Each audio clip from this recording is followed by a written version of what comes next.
So I'll be showing you how to add apps to your favorites list on your Hisense VIDAA Smart TV.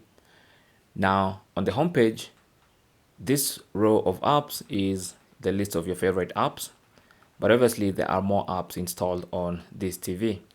And to find them, you'll have to go into more apps.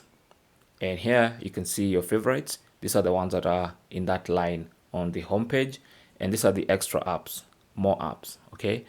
Now I'll be showing you how to add an app that is in this section to the favorites list so you can access it from the home screen. So let's, for instance, pick an app like this one, which I just installed. What you want to do is long press the OK button with the app selected, obviously, and then you'll see two options. One is to sort and the other one is to remove.